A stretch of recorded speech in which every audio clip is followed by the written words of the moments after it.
Ketika mana kita syak pada niat, itu membatalkan puasa kita. Karena pada hukum asal kita niat kan tak niat? Niat tu nombor 2 kan tidak niat nombor 1? Siapa yang datang dulu? Tidak ada niat tu dah. Jadi kita syak, aku tak niat tadi, maka ketika itu puasa tidak sah. Tapi wajib dia apa? Dia imsak. Dia makna dia menahan diri daripada kelaparan, daripada makan untuk menghormati orang yang berpuasa. Tetapi dia niat dah. Oh, dia syak tu. Tadi masa kuliah tadi subuh. Tengok pasal berbeza tak? Syak pada niat dan syak pada waktu niat.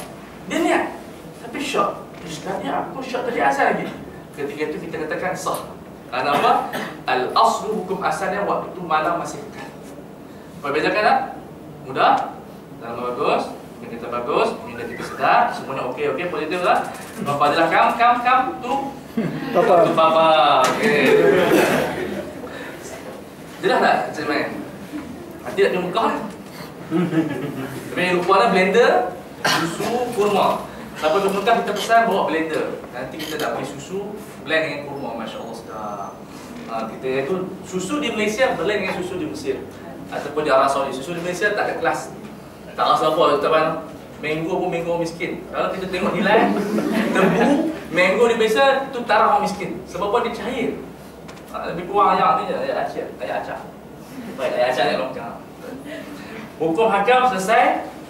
Syarat-syarat menunaikan puasa, bersih daripada haid dan nifas. Wanita-wanita yang mengalami haid dan nifas tidak berpuasa secara mutlak, tapi mereka diwajibkan qada pada hari berikutnya ketika mana bersih.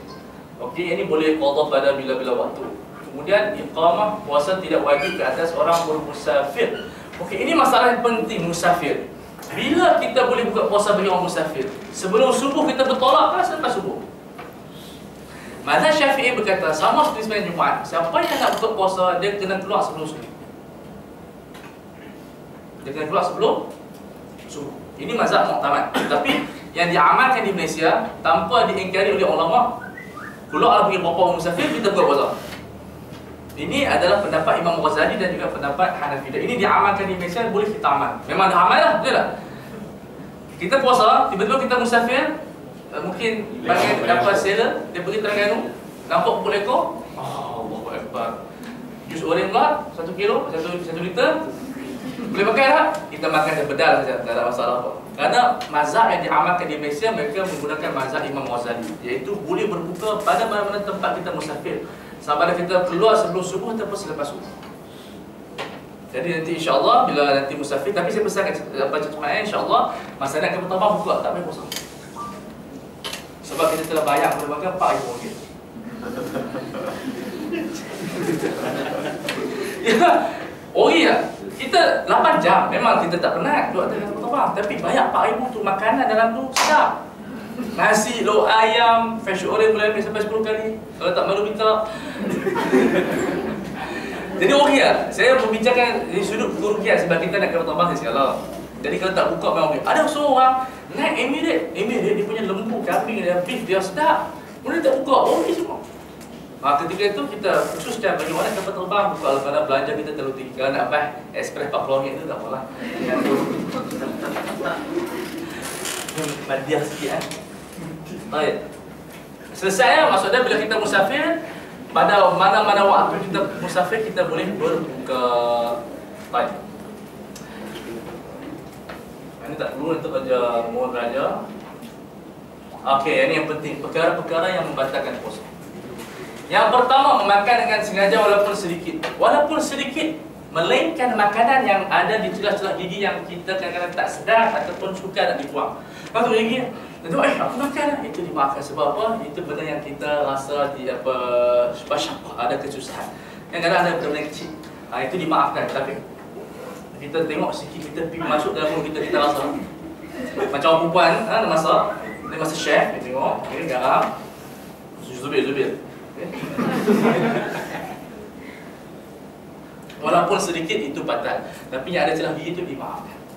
Celah gigi itu dimaafkan. Lepas tu ada cerita seorang ni, dia berjumpa dengan Abu Hurairah. Jumpa Abu Hurairah, Tuan Guru, saya ini terlupa lah pagi tadi saya termakan. Tak apa, lupa ni tidak membatalkan puasa. Pukul 10 lupa pula. Tuan guru, bos, tadi pukul 10 saya terlupa, saya makan. Tak apa, terlupa itu makna dia apa, dia tidak membatalkan puasa. Pukul 2, lupa pula. Tuan guru, pukul 2 saya terlupa, saya makan. Tak apa, tak sengaja. Pukul 5, lupa pula. Tuan guru, pukul 5 nak balik dah, lupa pula. Kamu ni gila. Sampai 5 kali lupa sehari. Tapi maknanya kalau 5 kali lupa pun tak batal puasa. Tapi bukan buat-buat lah. Ada setengah orang ni dia buat. Misalnya bila dia nak bersahur, dia baru melewat, dia tutup tirai tu. Dia gelak semua makan. Pukul 8 bagi dah. Hajat ni betul, ni betul. Orang tu siapa? Jadi pasti janganlah jadi macam tu. Ini tipu Tuhan ni.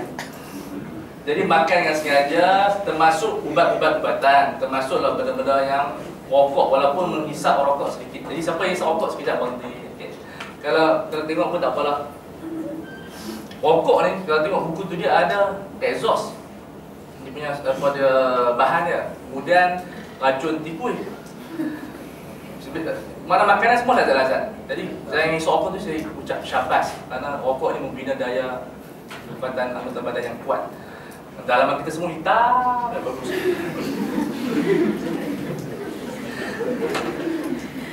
Okey, meminum dengan sengaja walaupun sedikit air. Kalau kita itulah elok batal tak? Tak batal. Melainkan yang keluar di luar mulut kita. Katalah kita dari sini. Nah, betul kita kalau tak sorok ni lah. Kreatif. Silap juga. Ataupun elok kalau kita jaga orang yang bercakap bulan Ramadan jangan duk kocek je kat kawan. Ini dah bahaya. Dia betul dia cakap elok terlebih keluar kita pun masya-Allah sapu.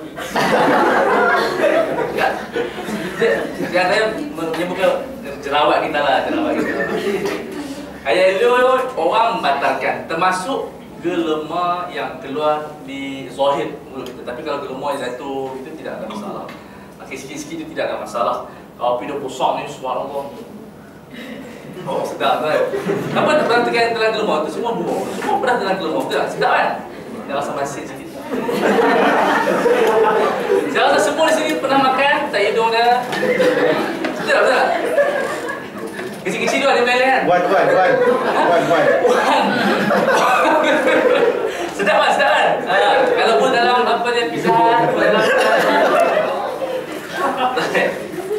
mengambil mana dia ni makanan berbentuk ubat pun tak batal melainkan orang buasir ulama fatwakan tidak mengatakan buasir dia bukan buntut tu dia sumbat buntut dia itu tempatnya nak mengawal dia punya keselamatan buntut tapi dia cerita orang miskin sana cerita pasal ni lah cerita pasal buntut juga tapi ni bukan pasal gay ni pasal buntut jadi dia ni nama dia orang Arab di Badawi di Mesir dia pergi hadiah buah dia panggil apa buah yang buah paya tahu buah paya ni kalau kita makan goreng tak buah paya besar jadi dia pergi hadiah kepada nama seorang apa pembesar nama apa dia Bashar gelaran dia jadi bila hadiah buah paya ni menjatuhkan standard dia bawa pergi buah kurma jadi dia hadiah kepada orang kaya jadi, orang kata cabar denda kenapa buah kurma buat masuk kurma dalam buntut dia.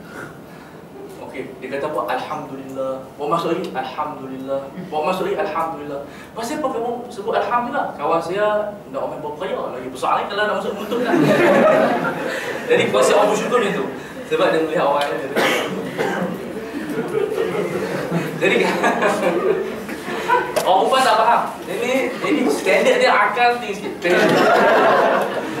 Tapi mungkin seminggu pun gelap. Pasal apa gelap? Itu orang gila tak? Ingat? Lepas.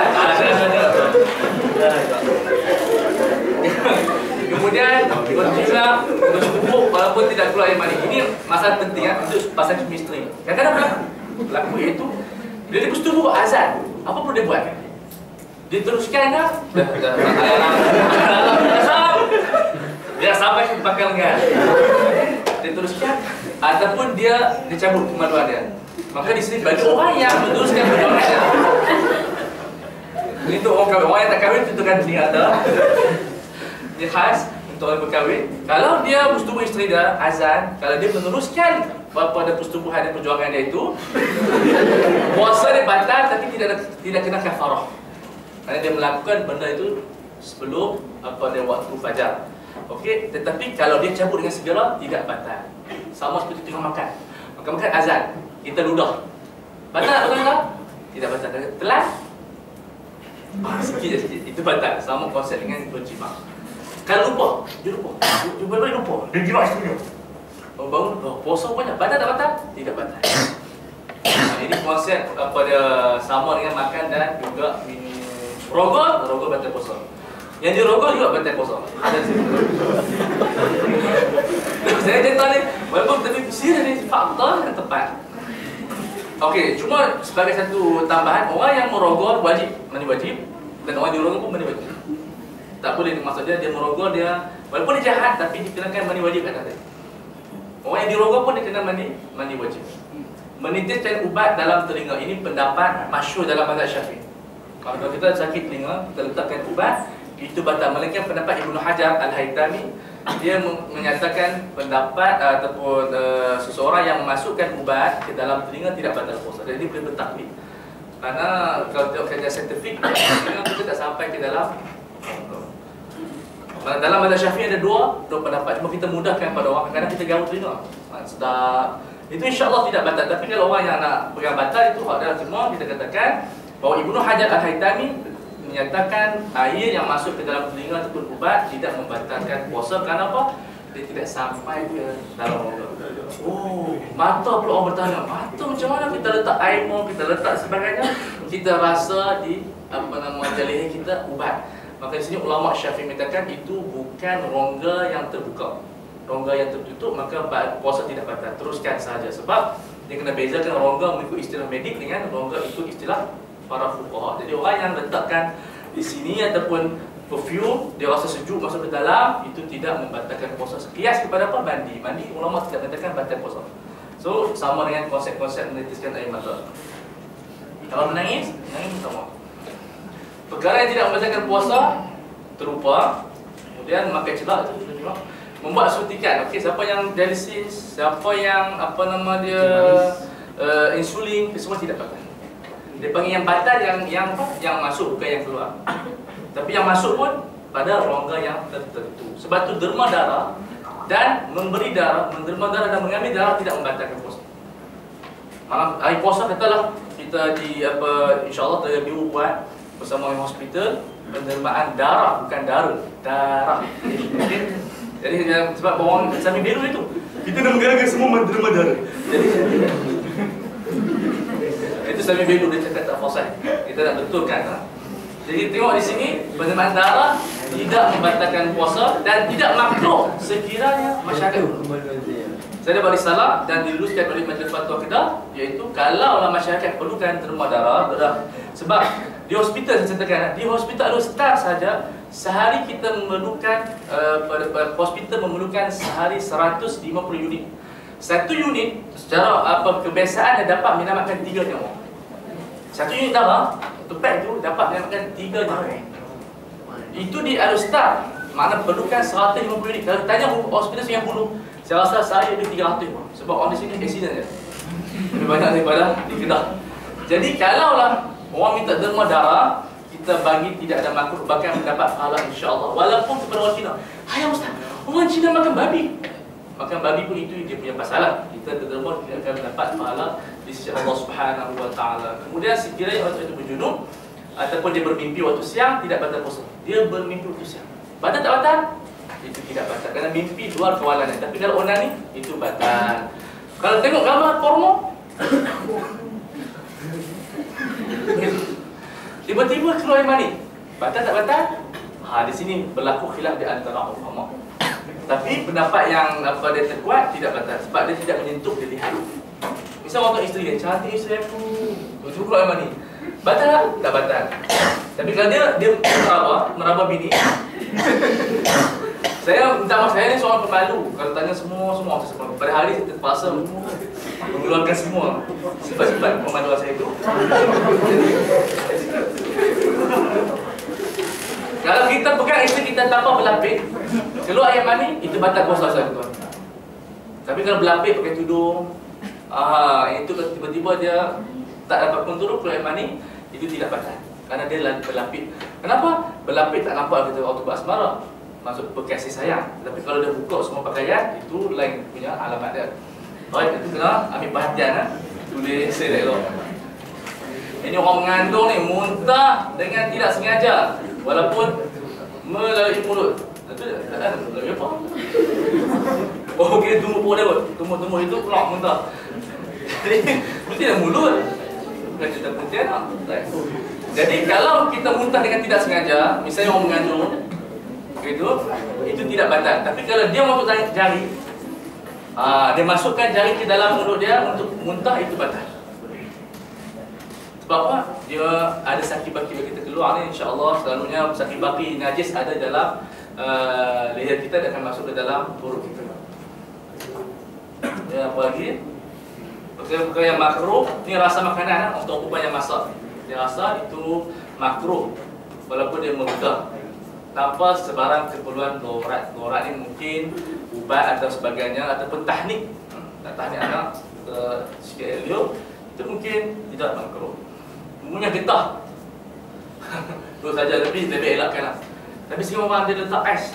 Kalau panas sangat tidak makruh kalau kita mandi ataupun letak ais. Kecil-kecil dulu letak ais. Letak atas dulu. Dia dalam 5 minit kita keluar sejuk. Dan siapa yang nak try bulan puasa ni dulu letak ais. Ini dapur dia ada kosong, berehat 5 minit. Nak mandi tak dapat dulu letak ais. Yang ni berasmara dengan isteri pada siang hari juga makruh. Kalau dengan awet lagi lah haram. Ini makruh awet haram kan? Takkan awet pun sunat. Makruh hukumnya melakukan kerja yang disangka melemahkan anggota badan, seperti mana berbekam. Ini benda sebab berbekam tak dituntut pada waktu-waktu itu. Tapi kalau kita kerja berat seperti buruh, angkat bata, batu dan sebagainya, kita dibolehkan berbuka puasa kalau dikhawatiri membahayakan nyawa kita. Bayangkan kita buruh atas jabatan kan, bawa bata. Siapa boleh buruh? Pernah tak bawa bata itu? Kita ambil sambil menyanyi itu. Jadi kita tengok itu, badan kita lemah, kita akan bergoyang. Kalau kita tak makan, kita akan mati. Dengan itu dibolehkan kita berbuka puasa. Semua kerja-kerja yang macam tu, doktor nak buat operation, dia nak bedah, kemudian dia Allah tak makan lagi. Jadi dia boleh buka, tapi first dia puasa dulu. Dia puasa dulu sampai pada dia tak mampu kontrol, ataupun engineer yang ada pasang wire, dia dekat daripada yang teletik kadang-kadang terpaksa memantau 20 jam. Jadi kadang-kadang tu memerlukan tenaga sebab ada kawasan yang bahaya. Ketika itu mereka boleh berbuka puasa kerana apa? Bil hajat ataupun darurat. Tapi kita ni pejabat tak perlu. Benarnya letih dulu yang mak. Yang tu yang dia tak bayar tu tidur lah, okey. Ataupun pergi mandi, kerana itu tidaklah berbahaya kepada nyawa dia. Baik. Kemudian apa ni? Istimewa puasa, sampai kita buka soalan lah. Puasa ada lagi 20 minit. Ini tak payah apa ni. Zakat fitrah, okey. Saya nak ceritakan zakat fitrah ni selalu suami bayar untuk isteri. Tapi kita nak ubah sikit minda kita, digalakkan kepada isteri bayar sendiri zakat fitrah. Kerana mengikut mazhab Syafi'i ataupun Hanafi, walaupun kita wanita tidak wajib menggunakan zakat fitrah, tapi digalakkan dia musyarakah. Dia join sekali perasaan untuk bagi kepada orang miskin.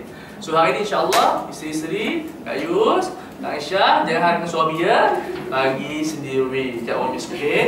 Jangan. Nak bagi rasa pasangan. Macam mana pasangan suami kira dia bagi nasi beras kepada orang miskin? Sayur.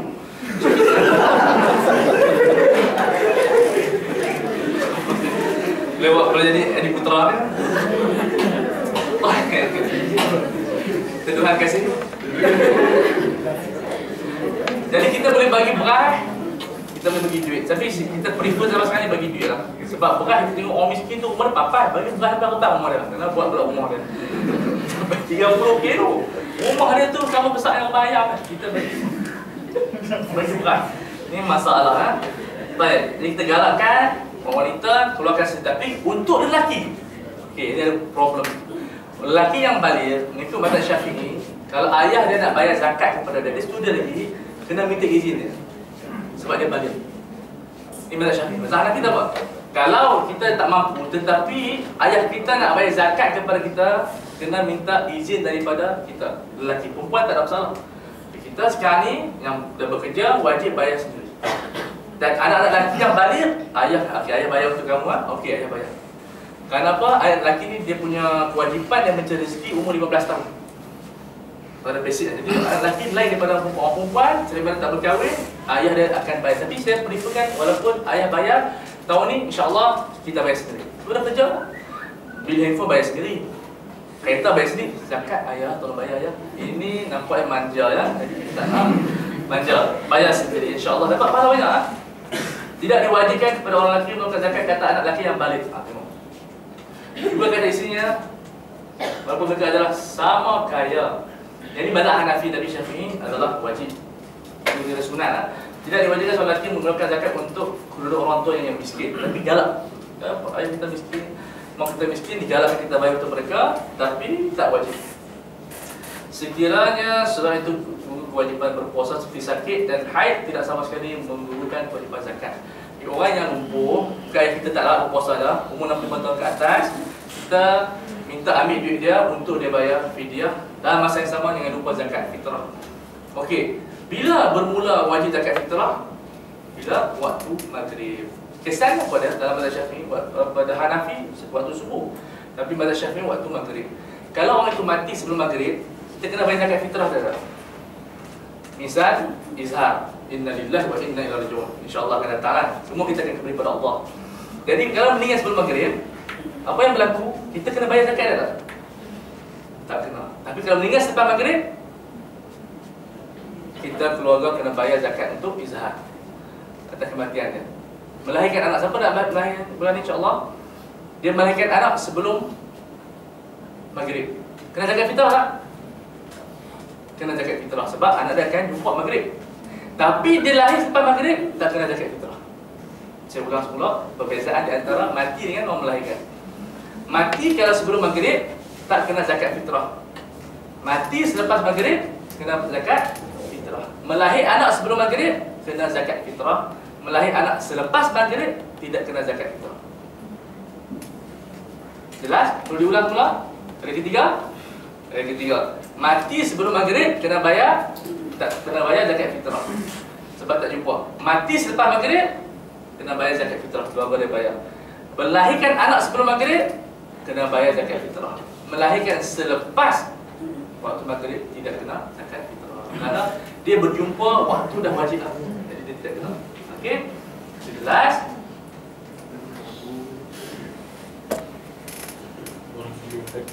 Orang gila pun kena bayar tak? Kalau ada harta lah. Okey? Tak apa. Solat Aidil Fitri, Aidil Fitri adalah orang perempuan semua turun walaupun tidak sembahyang, pakai pakaian biasa, cantik tapi tak dengar sampai make up video, masya-Allah, dia nak tengok lari. Ini bukan aku. Kata jadi kita tengok simple pakaian biasa, pergi tengok orang sembahyang. Kita pun pergi insya-Allah tengok dan sebagainya, cuma nanti tarawih tak bincang ya. Sunat-sunat ni kena makan sebelum kita pergi ke sembahyang raya. Kalau ayah haji, kita sembahyang dulu baru makan. Sebab kita dah tak puasa. Aidil Fitri kita kena puasa, kita makan dulu dalam 3 biji kurma ataupun makan ketupat sedikit.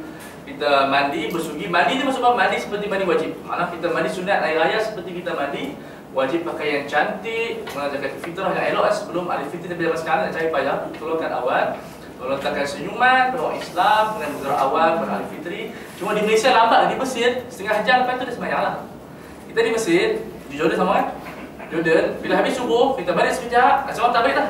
Kata subuh kita habis 7:30 dah sembahyang, lepas tu khutbah ke 8 dah habis. Kita di Malaysia sembahyang berapa?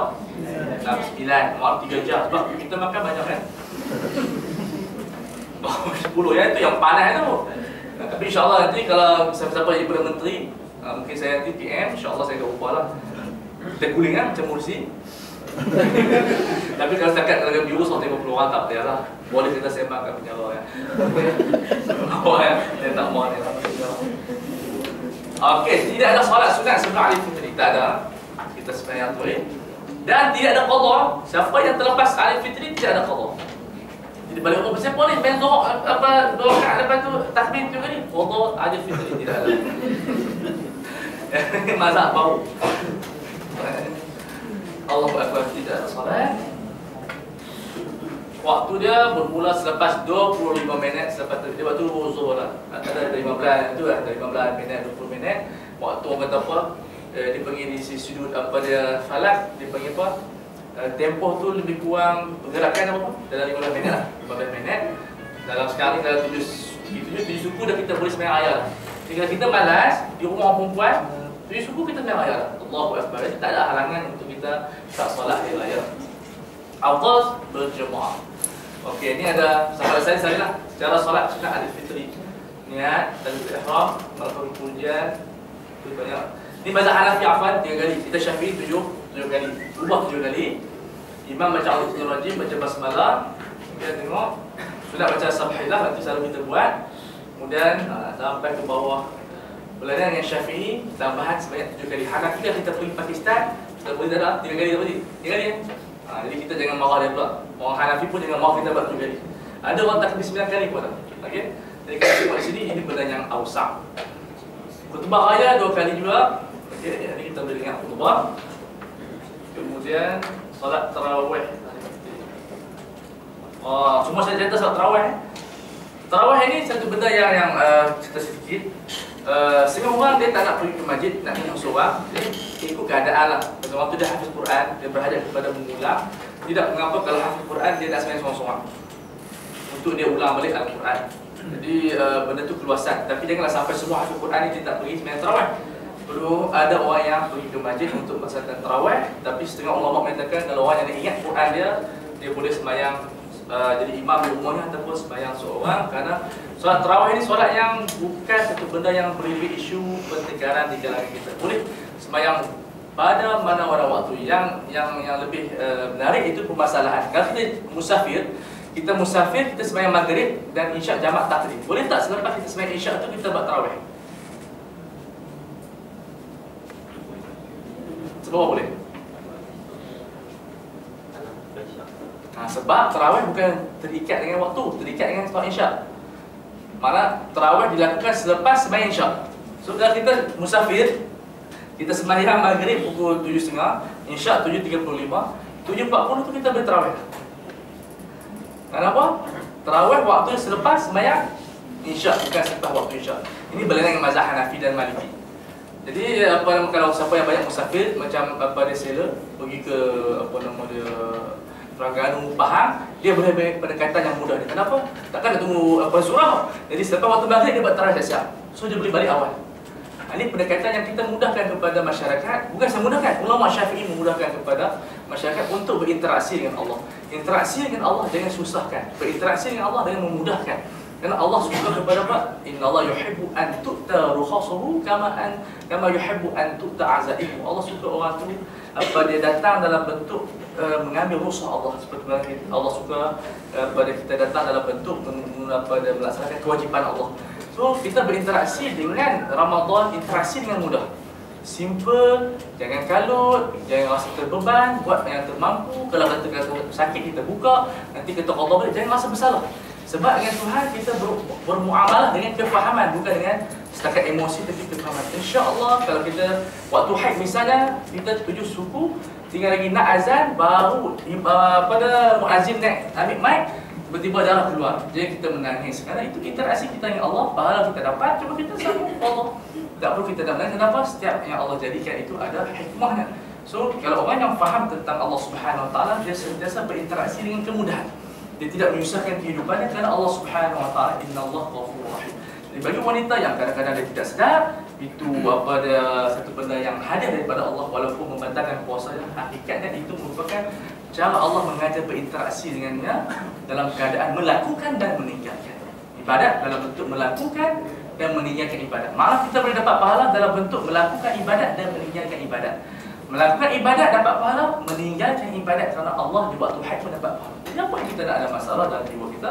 Bila kita sah niat dia, insya-Allah kita akan bersama dengan Allah dalam keadaan meninggalkan solat dan juga melakukan solat dan juga melakukan puasa. Sekarang setelah itu kita dah settle dan masa yang nikah kita ringkaskan, kita buka soalan dalam masa 10 minit. Fala tafadhal mashkura. Ustaz, saya ada soalan.